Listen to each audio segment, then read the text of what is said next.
నాకు దేవుడి మీద పెద్ద నమ్మకం లేదండి.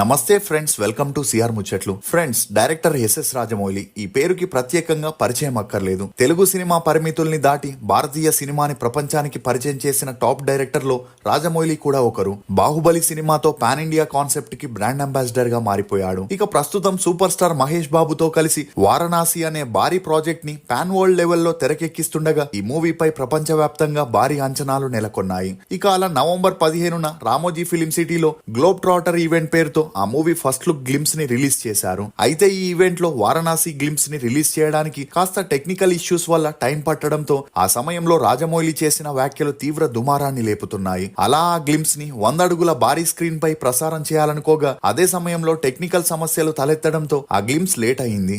ఇక ఈ సమయంలోనే రాజమౌళి మాట్లాడుతూ, నాకు దేవుడు అంటే పెద్దగా నమ్మకం లేదు. మా నాన్నగారు స్టేజ్ పై మాట్లాడుతూ హనుమంతుడు వెనకాలే ఉండి మనల్ని వెన్నంటే ముందుకు నడిపిస్తాడు అని చెప్పారు. కానీ ఎప్పుడైతే ఈ సమస్య వచ్చిందో నాకు కోపం వచ్చి మా నాన్నతో హనుమంతుడుంటే ఇలాంటి సమస్యలు రాకూడదు కదా అని అసహనం వ్యక్తం చేయగా నా భార్య రమా గారు కూడా హనుమంతుడిని స్నేహితుడిలా భావించి మాట్లాడుతూ ఉంటుందని, ఇప్పుడు ఈ సమస్య రావడం చూసి ఆమెపై కూడా కోపం వచ్చిందని రాజమౌళి చెప్పడంతో ఇప్పుడు ఇతని వ్యాఖ్యలు సోషల్ మీడియాలో వైరల్ అవుతున్నాయి. అలా రాజమౌళి వ్యాఖ్యలు హిందువుల మనోభావాల్ని దెబ్బతీశాయంటూ హనుమాన్ భక్తులు, హిందూ సంఘాలు తీవ్ర స్థాయిలో అతన్ని విమర్శిస్తున్నారు. దేవుణ్ణి నమ్మని వ్యక్తి రామాయణం, హనుమంతుడిపై సినిమాలు ఎందుకు తీస్తున్నాడు? సాంకేతిక లోపానికి దేవుణ్ణి నిందించడం ఏంటి అంటూ భక్తులు ఆగ్రహం వ్యక్తం చేస్తున్నారు. ఇక అలా సినిమా సక్సెస్ అయితే క్రెడిట్ తను కొట్టేయడం, చిన్న చిన్న సమస్యలు వచ్చిన దేవుణ్ణి నిందించడం ఫ్యాషన్ అయిపోయింది అంటూ కమెంట్స్ చేస్తున్నారు. ఇక మరికొంతమంది అయితే నువ్వు దేవుణ్ణి నమ్మకపోవచ్చు గాని నిందించడానికి మాత్రం నీకు హక్కు లేదంటూ నెటిజన్లు రాజమౌళిపై మండిపడుతున్నారు.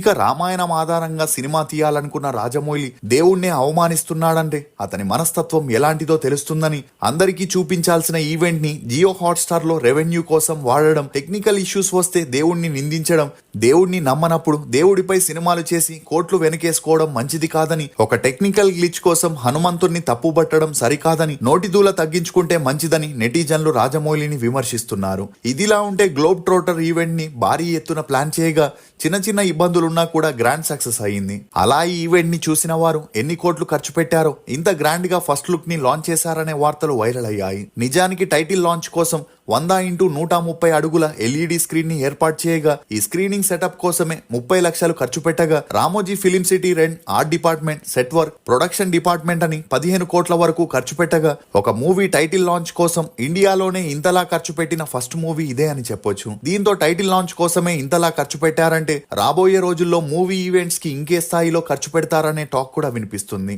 ఇక అలా ఈ ఈవెంట్ అంతలా సక్సెస్ అయిన రాజమౌళి దేవుడిపై చేసిన వ్యాఖ్యలు ఈవెంట్ పై చాలా నెగిటివిటీని తీసుకురావడంతో హిందూ భక్తులు రాజమౌళిని క్షమాపణలు చెప్పాలని డిమాండ్ చేసిన రాజమౌళి మాత్రం తగ్గేదేలే అన్నట్లు ఉండడంతో రోజు రోజుకి ఈ ఇష్యూ పెద్దదవుతుందనే చెప్పొచ్చు.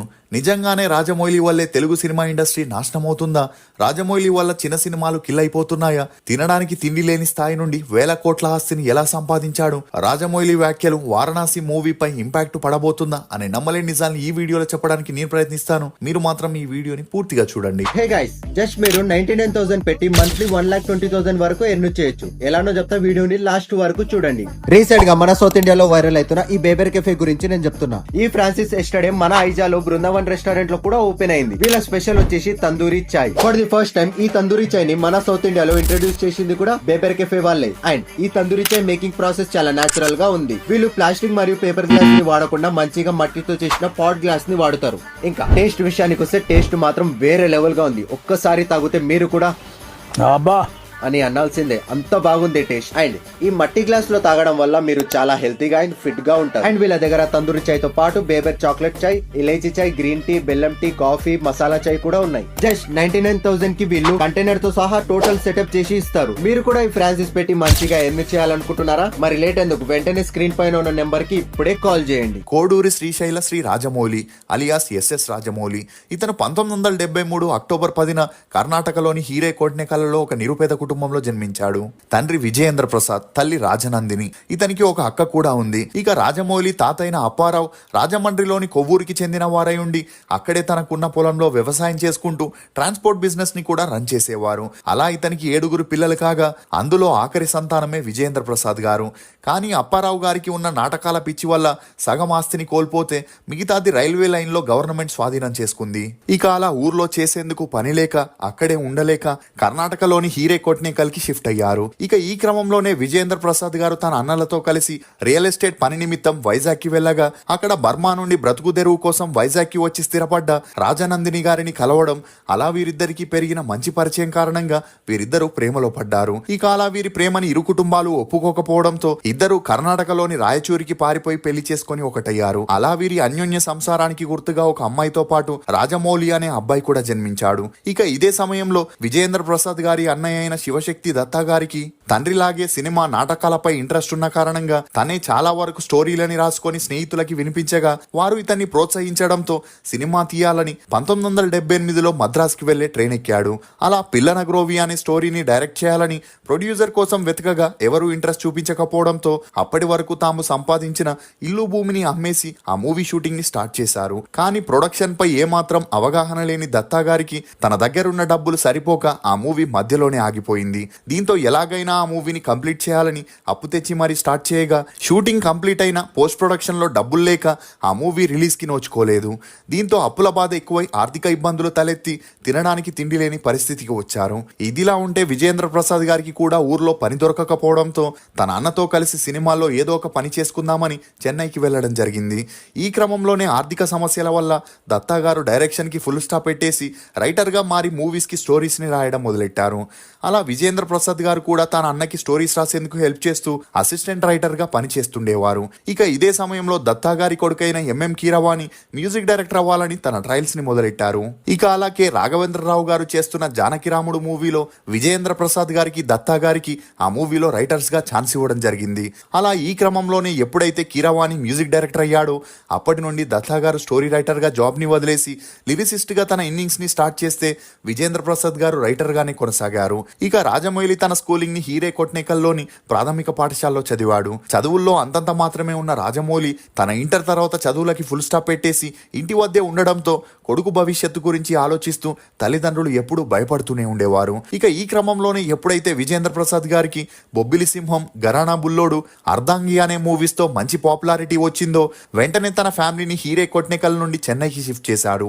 ఇక అలా తన తండ్రికి సినిమాల ద్వారా వచ్చిన ఫేమ్ ని చూసి రాజమౌళికి కూడా సినిమాలపై ఇంట్రెస్ట్ పెరిగి తన తండ్రి దగ్గర అసిస్టెంట్ రైటర్ గా పనిచేయడం మొదలెట్టాడు. అలా 6 సంవత్సరాలు పనిచేశాక రైటింగ్ పై ఇంట్రెస్ట్ ని కోల్పోయి ఎడిటర్ అవ్వాలని డిసైడ్ అయ్యాడు.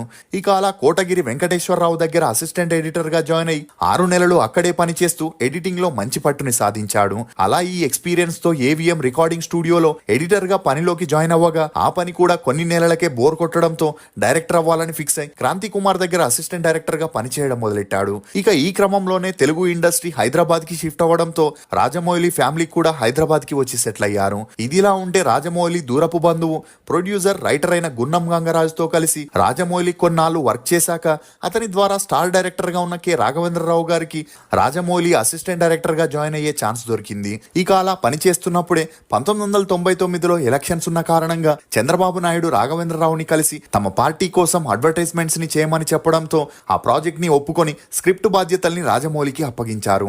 అలా తన తండ్రి సహాయంతో కొన్ని స్క్రిప్ట్స్ ని రాసుకున్న రాజమౌళి రాఘవేంద్రరావు గారికి వినిపించగా అవి తనకి బాగా నచ్చి ఆ సమయంలో రాఘవేంద్రరావు గారు బిజీగా ఉండడంతో రాజమౌళిని డైరెక్ట్ చేయమని చెప్పగా రాజమౌళి ఆనందానికి అవధులు లేకుండా పోయాయి. ఇక అలా రాజమౌళి పొలిటికల్ పార్టీ యాడ్స్ ని చెప్పింది చెప్పినట్లుగా షూట్ చేసినందుకు గాను రాఘవేంద్రరావు గారు అతనికి మంచి అమౌంట్ ఇవ్వడంతో రాజమౌళి అడ్వర్టైజ్మెంట్ డైరెక్టర్ గానే కొనసాగాలనుకున్నాడు. ఇక ఈ క్రమంలోనే రాజమౌళి ఎంఎం కీరవాణి ఇంటికి తరచూ వెళ్తుండడం, అక్కడే కీరవాణి గారి భార్య అయిన శ్రీవల్లి గారి అక్క రమ గారు తన భర్త నుండి దూరమై తన చెల్లెలింట్లోనే ఉంటూ టైలర్ గా పనిచేస్తుండేవారు.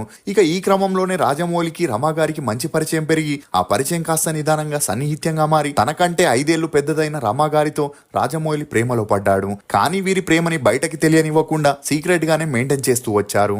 ఇదిలా ఉంటే రాఘవేంద్రరావు గారికి చాలా రోజులుగా స్మాల్ స్క్రీన్ లో సీరియల్స్ చేయాలనే ఇంట్రెస్ట్ ఉండడం, అప్పుడే ఈటీవీలో స్లాట్ కూడా దొరకడంతో మంచి స్టోరీ కోసం వెతుకుతున్నప్పుడే ఎస్ఎస్ రాజమౌళి రాఘవేంద్రరావు గారికి శాంతి నివాసం సీరియల్ సీరియల్ స్టోరీని చెప్పగా అది అతనికి బాగా నచ్చడంతో ఆ సీరియల్ ని తననే డైరెక్ట్ చేయమని అందుకు తాను ప్రొడ్యూసర్ గా ఉంటానని చెప్పడం జరిగింది.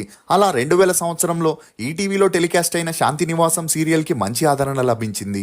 ఇక రాజమౌళి ఆ సీరియల్లో 1.5 year వర్క్ చేశాక ఆ తర్వాత తనకి బోర్ కొట్టడంతో సినిమాని డైరెక్ట్ చేయాలని డిసైడ్ అయి ఆ సీరియల్ బాధ్యతల్ని డైరెక్టర్ వరముల్లపూడికి అప్పగించాడు. ఇక అలా రాజమౌళి సినిమాల్లో ట్రై చేస్తున్నాడని తెలుసుకున్న రాఘవేంద్రరావు గారు రాజమౌళిని పిలిచి పృథ్వీతేజ్ అనే రైటర్ రాసిన స్టూడెంట్ నెంబర్ 1 అనే స్టోరీని డైరెక్ట్ చేయమని అందులో ఎన్టీఆర్ గారి మనవడైన జూనియర్ ఎన్టీఆర్ ని హీరోగా క్యాస్ట్ చేయమని చెప్పడం జరిగింది. ఎందుకంటే అప్పటికే రాఘవేంద్రరావు గారు సీనియర్ ఎన్టీఆర్ గారికి జూనియర్ ఎన్టీఆర్ సినిమా బాధ్యతల్ని తనే తీసుకుంటానని ప్రామిస్ చేయడంతో అప్పటి నుండి తనే దగ్గరుండి అన్ని చూసుకుంటూ వచ్చారు. అలా జూనియర్ ఎన్టీఆర్ మొదటి సినిమానే రామోజీరావు గారి ప్రొడక్షన్ లో నిన్ను చూడాలని చేయగా అది ఫ్లాప్ అవడంతో ఎలాగైనా జూనియర్ ఎన్టీఆర్ తో హిట్ కొట్టాలని రాజమౌళికి డైరెక్షన్ ఛాన్స్ ఇవ్వడం జరిగింది.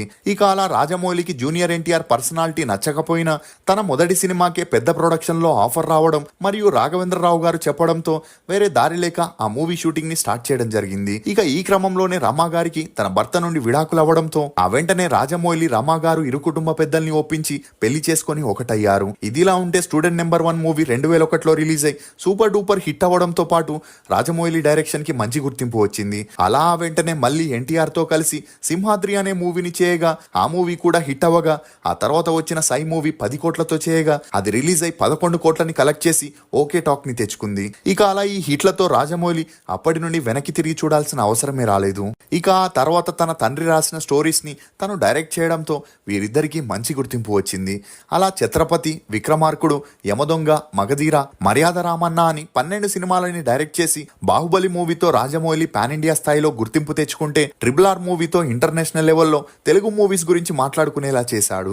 అలా ఒక్కో మూవీకి రాజమౌళి 100 కోట్ల రెమ్యూనరేషన్ తీసుకోగా ఇప్పుడు తన నెట్వర్త్ 500 కోట్లని కలిగి ఉన్నాడని చెప్పొచ్చు. ఇదిలా ఉంటే రాజమౌళికి రమాగారికి పెళ్ళై 25 సంవత్సరాలైనా ఎటువంటి సంతానం లేకపోవడంతో రమాగారి మొదటి భర్తకి పుట్టిన కార్తికేయని రాజమౌళి దత్తత తీసుకోవడంతో పాటు మరో అమ్మాయిని దత్తత తీసుకొని తనకి మయూకా అని నామకరణం చేసి వీరిద్దరిని తన సొంత పిల్లల్లాగే చూసుకుంటూ వస్తున్నారు. ఇక రీసెంట్ గా తన దత్తత కొడుకైన కార్తికేయకి జగపతి బాబు అన్న కూతురైన పూజాతో ఘనంగా పెళ్లి జరిపించగా ఈ న్యూస్ అప్పట్లో హాట్ టాపిక్ గా మారింది.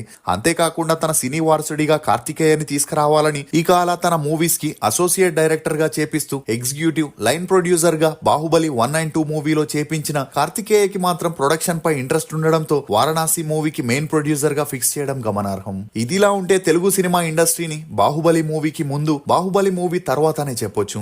బాహుబలి మూవీకి ముందు ఎంత భారీ బడ్జెట్ మూవీస్ చేసినా ఆ మూవీస్ టికెట్ ప్రైజెస్ 50 రూపాయల నుండి 120 రూపాయలు మాత్రమే ఉండగా ప్రతి ఒక్కరూ థియేటర్ కి వెళ్లి ఎక్స్పీరియన్స్ చేస్తూ ప్రతి మూవీని ఎంకరేజ్ చేసేవారు. కానీ ఎప్పుడైతే బాహుబలి మూవీని 200 కోట్ల భారీ బడ్జెట్ తో చేశారో ఆ బడ్జెట్ ని ఎలాగైనా కలెక్ట్ చేయాలని టికెట్ రేట్ ని 1000 రూపాయలకి ఫిక్స్ చేయగా ప్రేక్షకులు ప్రభాస్ రాజమౌళి కాంబినేషన్ ని చూసే ఆతృతతో ఆ ప్రైజెస్ ని పట్టించుకోకుండా ఎగబడి చూడడం, అలా ఆ మూవీ 650 కోట్లని కలెక్ట్ చేసి ఒక కొత్త రికార్డ్ ని క్రియేట్ చేయడంతో అప్పటి నుండి స్టార్ హీరోలు, డైరెక్టర్లు తమ మూవీ టికెట్ ప్రైజెస్ లని పెంచుతూ 500, 1000 రూపాయలని చేయగా సామాన్యుడు థియేటర్ కి వెళ్లలేని పరిస్థితి వచ్చింది. అలా రాజమౌళి రిలీజ్ చేసిన ప్రతి మూవీకి టికెట్ ప్రైజెస్ ని భారీగా పెంచడంతో ఒక విధంగా తెలుగు ఇండస్ట్రీ నాశనమైందని, జనాల్ని థియేటర్స్ కి రాకుండా చేసి చిన్న మూవీస్ ని చంపేశారని సినీ విశ్లేషకులు తమ అభిప్రాయాన్ని వ్యక్తం చేస్తున్నారు. ఇక ఇదే కోవలో వారణాసి గ్లిమ్స్ విడుదల సందర్భంగా రాజమౌళి దేవుడిపై చేసిన వ్యాఖ్యలతో ఆక్రోశానికి గురైన హిందూ భక్తులు రాజమౌళి క్షమాపణలు చెప్పాలని డిమాండ్ చేస్తున్నా